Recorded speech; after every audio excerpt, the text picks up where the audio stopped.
Good morning guys. जैसा कि आपको पता है, पहले तो मैं बहुत ही थैंकफुल हूँ। आप लोग बहुत ही है ना पसंद कर रहे हो मेरे वीडियोस, और मुझे बहुत मैं खुश हो जा रहा हूँ इस चीज़ों को देखकर।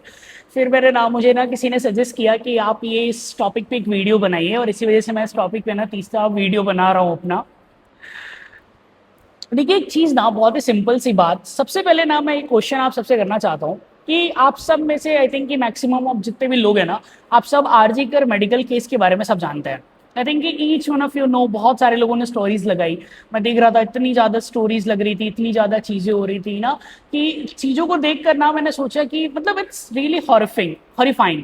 इंडिया में ना जितनी ज़्यादा रेप केसेस हैं, जितनी ज़्यादा चीज़ें होती हैं, लेकिन क्या आपने कभी सोचा है कि इतनी जो रेप केसेस होती हैं, उसमें मैक्सिमम रेप केसेस में ना सबको पता ही नहीं होता है कि रेप हो भी गई है। बहुत सारे केसेस ऐसे होते हैं जो पुलिस तक पहुंच ही नहीं पाते हैं, लगभग 70-80%।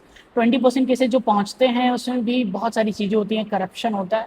और कुछ ऐसे केसेस होते हैं, एक या दो पूरे साल में, जो इतनी हाईलाइट हो जाती है, जिसको मीडिया इतना ज़्यादा हाईलाइट कर दिया कि हम उस बात को जान पाते हैं। फिर हम क्या करते हैं, उसके लिए स्टोरीज लगाते हैं, कुछ सिंपथी देने का काम करते हैं। 10-15 दिन बाद सब भूल जाते हैं, सब काम खत्म हो जाता है। हुआ क्या, वेस्ट बंगाल के इलेक्शन में जो आरजी कर मेडिकल कॉलेज में जो लड़की थी जिसके साथ में रेप हुआ, वो तो मर गई। उसकी मम्मी को आपने एमएलए का कैंडिडेट बना दिया, और आपने उस कैंडिडेट में जितना भी इलेक्शन की कैंपेनिंग करी, आपने उसमें दिखाया कि वो जस्टिस हो रहा है उसकी मदर के साथ में।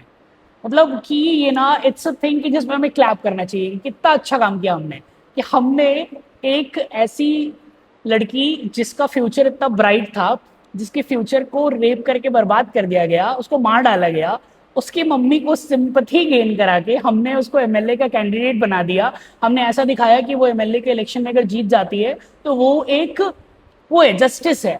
और उसको एज ए जस्टिस दिखा के आपने एमएलए का इलेक्शन जितवा दिया। जितने भी आपके कंपेनर्स थे, सबने इसी बात में कंपेन करा कि ये जस्टिस होगा उस लड़की के साथ में। ये क्या जस्टिस है? अगर जस्टिस के लिए पावर ही चाहिए, तो वो लोग जिनके पास पावर नहीं है, क्या उनको जस्टिस नहीं मिलेगा? This is the biggest of the question. और अगर उनको जस्टिस नहीं मिलेगा, तो फिर हमारी कंट्री में जुडिशरी का कोई भी मतलब नहीं है।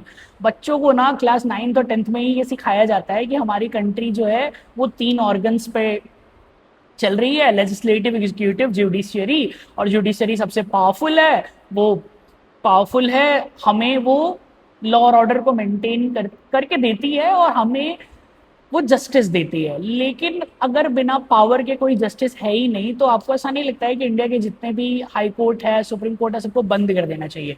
अब इसके पीछे भी बहुत सारे क्वेश्चन है। आप कह सकते हो कि किस तरीके से सुप्रीम कोर्ट में लाखों केसेस, 35 लाख केसेस पेंडिंग पड़े हुए हैं। हर हाई कोर्ट में इस तरीके से 20-25 लाख, 30 लाख, 40 लाख केसेस पेंडिंग पड़े हुए हैं। जजेस बहुत ज़्यादा नहीं हैं उनकी। पूरे साल में कैलकुलेट करोगे आप, 3-3 महीने उनकी छुट्टियां रहती हैं, है ना। हर कुछ नहीं होता, उनकी छुट्टी होती है। तो किस तरीके से वर्किंग सिस्टम काम करेगा? एक नॉर्मल इंसान को कोई जस्टिस मिलने में ना 10 साल लग जाता है। हमारी कंट्री वो कंट्री है जो कसाब को भी ना फांसी देने में 10 साल लग गए थे हमें, जिसकी वजह से कितने सारे लोग मर गए। सारे एविडेंस थे, हाथों हाथ में AK-47 लेके बंदा खड़ा था। उस कंट्री में एक लड़की जिसके साथ रेप हुआ है, उसको जस्टिस मिलने में 10 साल लगे, ये तो बहुत ही नॉर्मल सी बात है। मुझे लगता है कम से कम 15 साल का टाइम तो हमें इंडियन जुडिशरी सिस्टम को देना चाहिए, कि नॉर्मली कि उतना टाइम तो वो लेगा ही लेगा, अदरवाइज उसको जस्टिस नहीं मिलने वाला है। और 15 साल में फिर क्या होगा, कुछ नहीं पता है। आजकल ऐसे ही केसेस आया करते हैं जहाँ पे 60 साल के बुढ़े ने 3 साल की लड़की के साथ में रेप, मतलब इट्स इवन कि हम इससे कह भी नहीं सकते किस तरीके से हम बता रहे हैं, हमें बता भी नहीं सकते हैं। 3 साल की बच्ची भाई बहुत छोटी होती है, मतलब we can not even imagine और we can not even tell. अब उसके साथ तो आप ये नहीं कह सकते हो भाई कि उसने क्या कपड़ा पहना हुआ था। 10 साल, 15 साल, 20 साल की लड़कियां होती हैं, हम कह सकते हैं कि भाई है ना, आपने अप्रोप्रिएट क्लोथ्स नहीं पहने थे। बट 3 साल की बच्ची, 4 साल की बच्ची, उसके साथ में क्या क्लोथ, उसको क्या पहना है, उसको उसको मतलब पूरी तरीके से बंद कर दें। तो ये थोड़ी चीजें ऐसी है ना जो हमें सोचने पे मजबूर करती हैं। और आप भी इस चीज को सोचिएगा कि अगर इंडिया में जस्टिस के लिए हमें पावर कोई चाहिए, तो इंडिया के जितनी भी कैंडिडेट खड़े हो रहे हैं, हमें काम करने ये चाहिए हमें कि जितने जितने लोगों के साथ रेप हो रहा है, उनकी मदर्स को इलेक्शन में खड़ा करा देते हैं, उनको जिता देते हैं सिंपैथी के नाम पे। यही हो जाएगा। फिर ना ट्रेंड चल जाएगा कि लोग जबरदस्ती कहेंगे कि हमारी बेटी के साथ में रेप हुआ है, उसको मीडिया में हाईलाइट कराने की कोशिश करेंगे। यही ट्रेंड मुझे लगता है कि हमें लेकर आना चाहिए। I am not in against of any party और anything, but I am in just against of this thing, कि मैं उन सारे लोगों के खिलाफ हूँ जो इस नाम पे वोट दे रहे हैं कि पहले तो उस लड़की की माँ है और उसके साथ में रेप हुआ है, इसलिए हमें इसको वोट देना चाहिए, वो चीज भी मुझे बिल्कुल पसंद, मतलब आई डोंट लाइक इट, है ना।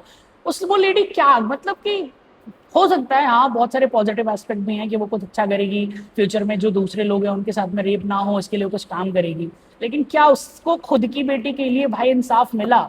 आपकी खुद को बेटी के लिए आपको लड़ना चाहिए था, आप एमएलए बन गई हैं, चलिए जो भी है, हैव अ थॉट, और जो भी आपकी कुछ भी अगर व्यूज होती है तो let me know in the comment box. Thank you guys. इसके अलावा मैं ये भी कहना चाहता हूँ लास्ट में कि अगर आपके पास भी कोई सजेशन हो जिस पे आप चाहते हो कि मैं कुछ वीडियो बनाऊं या फिर कुछ इन्फॉर्मेशन आप तक पहुंचा पाऊँ, तो please let me know. Thank you guys, thank you, keep supporting, keep loving, है ना। और मैंने अभी तक कहा नहीं है बट अगर आपको मेरी वीडियोस थोड़ी भी पसंद आ रही है तो लाइक करिए, शेयर कर दीजिए थोड़ा सा, तो बस बाकी और कुछ नहीं। Thank you guys, thank you, hello, नमस्ते।